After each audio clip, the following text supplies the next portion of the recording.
Sa aking pananaw, tayo different tribes tayo sa City of Baguio. Dapat we should feel as member of one family.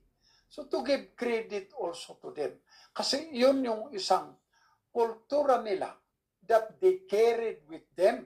And then they are now here in the City of Baguio. And tumutulong sila sa pangangailangan ng city. And then, tingnan mo yung negosyo, halos control nila yung negosyo.